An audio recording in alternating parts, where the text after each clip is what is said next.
ഇന്ന് നമുക്ക് വൈകുന്നേരത്തെ ചായക്ക് വേണ്ടിയിട്ട് നല്ല അടിപൊളി മുതിരൻ്റെ റെസിപ്പി കാണാം. നിങ്ങൾ ഇതേപോലെ മുതിര ചെയ്യാന്ന് വെച്ചാൽ കുട്ടികൾക്കൊക്കെ എന്തായാലും ഇഷ്ടമാകുന്നൊരു റെസിപ്പിയാണ് കേട്ടോ. അപ്പം പെട്ടെന്ന് തന്നെ നമുക്കിത് തയ്യാറാക്കി എടുക്കാനും പറ്റും. അപ്പോൾ ഇതെങ്ങനെ തയ്യാറാക്കുന്നതെന്ന് കാണിച്ചു തരാം. ആദ്യം തന്നെ നമുക്ക് മുതിര ഒന്ന് കുതിർത്ത് വെക്കണം. ഇതിപ്പോൾ ഒരു ഗ്ലാസ് എടുത്ത് മുതിര ഉണ്ട്. നമ്മളിപ്പോൾ ചായ കുടിക്കുന്ന ഗ്ലാസ്സില്ലേ, ആ ഒരു ഗ്ലാസ്സിനാണ്. അപ്പോൾ ഇതാ ഞാൻ ഇതൊന്ന് നല്ലോണം കഴുകി വൃത്തിയാക്കിയതിന് ശേഷം കുതിർത്ത് വെക്കാൻ പോവുകയാണ്. ഇതിപ്പോൾ നമ്മളിപ്പം തലേന്ന് കുതിർത്ത് വെക്കുകയെന്ന് വെച്ചാൽ രാവിലെ തന്നെ നമുക്ക് ചെയ്തെടുക്കാം. അല്ലെങ്കിൽ രാവിലെ കുതിർത്ത് വെക്കുകയെന്ന് വെച്ചാൽ വൈകുന്നേരത്തെ ചായക്ക് വേണ്ടിയിട്ടും അങ്ങനെയും ചെയ്തെടുക്കാം. അപ്പോൾ ഇതാ നമ്മളെ മുതിര ഇവിടെ കുതിർന്ന് കിട്ടിയിട്ടുണ്ട്. ഇനി ഇതാ ഇതിങ്ങനെ എടുത്ത് നോക്കുന്ന സമയത്ത് ഇത് നല്ല സോഫ്റ്റ് ആയിരിക്കും കേട്ടോ.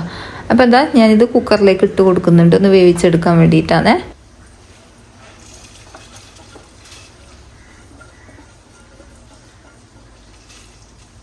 ഇത് മുഴുവനായിട്ട് ഞാൻ ഇതിലേക്ക് ഇട്ട് കൊടുത്തിട്ടുണ്ട്. ഇതിലേക്ക് ഞാനിപ്പോൾ ഒരു ഗ്ലാസ് അളവിൽ വെള്ളമാണ് ചേർത്ത് കൊടുക്കുന്നത്. കുറേ വെള്ളത്തിൻ്റെ ആവശ്യമില്ല. പിന്നെ ആദ്യം ഹൈ ഫ്ലെയിമിൽ 3 വിസിൽ അടുപ്പിച്ചെടുക്കാം. പിന്നെ ലോ ഫ്ലെയിമിൽ ഇട്ടിട്ട് അങ്ങനെ വേവിച്ചെടുത്താൽ മതി കേട്ടോ. പെട്ടെന്ന് തന്നെ നമുക്ക് വെന്ത് കിട്ടും. അപ്പോൾ ഇതാ ഞാൻ ഇതിലേക്ക് വേണ്ടിയിട്ട് മധുരത്തിന് ആവശ്യമായിട്ടുള്ള ശർക്കര എടുക്കുന്നുണ്ട്. ഞാൻ 3 അച്ച് ശർക്കര എടുക്കുന്നുണ്ട് കേട്ടോ. ഞാൻ ആദ്യം ഒരു 2 അച്ച് ശർക്കര എടുത്തപ്പോൾ എനിക്ക് തോന്നി മധുരം കുറവായിരിക്കും കേട്ടോ. അപ്പോൾ ഇതാ ഞാൻ 3 അച്ച് ശർക്കര എടുത്തിട്ടുണ്ട്. കറക്റ്റ് പാകതിനെ ആ ഒരു മധുരം. നമ്മളെ മുതിര ഇവിടെ നല്ലോണം വെന്ത് കിട്ടിയിട്ടുണ്ട്. ഇനി ഇത് നമുക്ക് വെള്ളം ഊറ്റിയിട്ട് ഈ ഒരു പാനിലേക്ക് ഇട്ട് കൊടുക്കുക. അതിലേക്ക് ഞാൻ കുറച്ച് നല്ല നെയ്യും കൂടി ചേർത്ത് കൊടുത്തിട്ടുണ്ട്. 1 ടീസ്പൂണൊക്കെ മതിയാവും. അപ്പോൾ ദാ അതിലേക്ക് നമ്മളെ ഈ ഒരു മുതിര ഇട്ട് കൊടുത്തിട്ട് നല്ലോണം തന്നെ വറുത്ത് കൊടുക്കാം.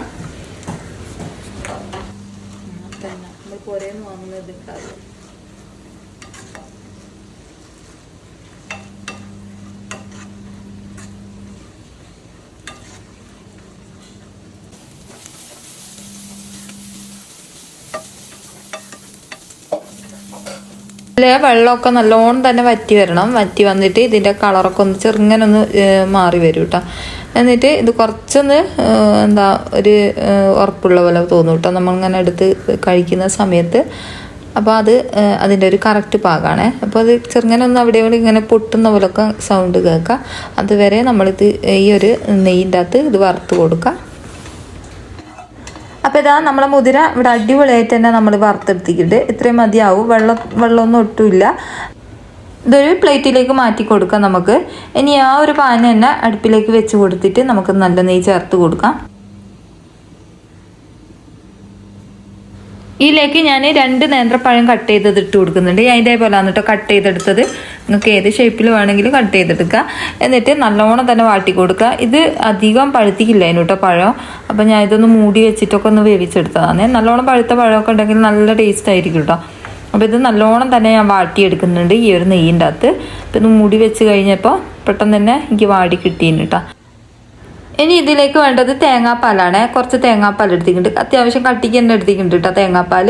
ഇതൊരു 2 ഗ്ലാസ് തേങ്ങാപ്പാൽ ഉണ്ടാവും. ഈ ഒരു തേങ്ങാപ്പാലിൻ്റെ അകത്തേക്ക് നമുക്ക് കുറച്ച് കൂവപ്പൊടി ഇട്ട് കൊടുക്കാം. ഞാനിപ്പോൾ ഒരു 1.5 ടേബിൾ സ്പൂണ് കൂവപ്പൊടിയാണ് എടുത്തത്. അത് ഇതിലേക്ക് ഇട്ട് കൊടുക്കുന്നുണ്ട്. അത്രയും മതിയാവും. കുറേ വേണ്ട കേട്ടോ, കുറച്ച് മാത്രം മതിയാവും. എന്നിട്ട് കട്ടകളില്ലാണ്ട് ഒന്ന് ഇളക്കി കൊടുക്കുക. കട്ടയില്ലാണ്ട് നല്ലോണം തന്നെ ഇളക്കി കൊടുക്കണം. ആ ഒരു സമയം കൊണ്ട് നമ്മുടെ പഴം ഇവിടെ നല്ലോണം തന്നെ വെന്ത് വന്നിട്ടുണ്ട്.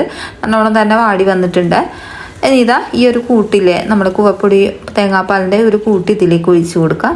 ഞാൻ മുതിര വേവിക്കുന്ന സമയത്ത് ഒരു നുള്ളു ഉപ്പും കൂടി ചേർത്ത് കൊടുത്തിട്ടുണ്ട് കേട്ടോ. അതുകൊണ്ടാണ് ഞാൻ ഇതിലേക്ക് ഉപ്പ് ചേർത്ത് കൊടുക്കാത്തത്. അതിനോട് പറയാൻ വിട്ടുപോയതാണ്. അപ്പോൾ ഇതാ ഇതിലേക്ക് ഞാൻ ശർക്കര പാനിയാണ് ഒഴിച്ച് കൊടുക്കുന്നത്. നമ്മൾ നേരത്തെ ഉരുക്കാൻ വെച്ചിട്ടില്ലേ, ഞാൻ 3 അച്ച് ശർക്കര ഇതിലേക്ക് ഉരുക്കിയിട്ട് ഒഴിച്ച് കൊടുത്തിട്ടുണ്ട്. എന്നിട്ട് കൈവെക്കാണ്ട് നല്ലോണം തന്നെ ഇളക്കി കൊടുക്കുക. ഒട്ടും തന്നെ ഇടാൻ പാടില്ല കേട്ടോ. കൈവിട്ട് കഴിഞ്ഞാൽ പെട്ടെന്ന് തന്നെ അടി പോവും.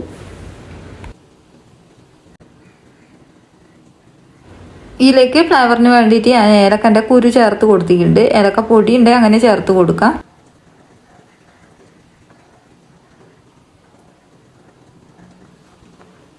കൈവിടാണ്ട് നല്ലോണം തന്നെ ഇളക്കി കൊടുക്കുക. പെട്ടെന്ന് തന്നെ നമുക്കിത് കുറുകി കിട്ടും കേട്ടോ. അങ്ങനെ കുറേ സമയം എടുക്കേണ്ട ആവശ്യമില്ല ഈ ഒരു പലഹാരം ഉണ്ടാക്കിയെടുക്കാൻ വേണ്ടിയിട്ട്. അപ്പോൾ ഇതാ നല്ലോണം തന്നെ കുറുകി വന്നിട്ടുണ്ട്.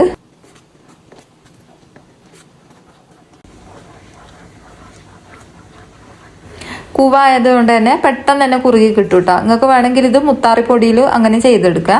കൂവപ്പൊടി കിട്ടാത്തവർക്ക് അങ്ങനെ ചെയ്തെടുക്കുക കേട്ടോ. മുത്താറിപ്പൊടിയിൽ ഞാനിപ്പം കൂവപ്പൊടി ഉള്ളത് കൊണ്ട് അതിൽ ചെയ്തെടുത്തുന്നുള്ളൂ. നല്ല ടേസ്റ്റാണ് കേട്ടോ. ഇതേപോലെ തന്നെ ചെയ്തെടുത്താൽ മതി. അപ്പോൾ ഇതാ നല്ലോണം തന്നെ ഇതേപോലെ തന്നെ വിരകി കൊടുത്തിട്ടുണ്ട്. കൈവെക്കാണ്ട് ഇതേപോലെ ഒന്ന് വിരകി കൊടുക്കുക. ചെറുങ്ങനെ ഒന്ന് ഇതിൽ നിന്ന് വിട്ട് വരുന്ന സമയത്ത് നമുക്ക് ഇതിലേക്ക് മുതിര ചേർത്ത് കൊടുക്കാം.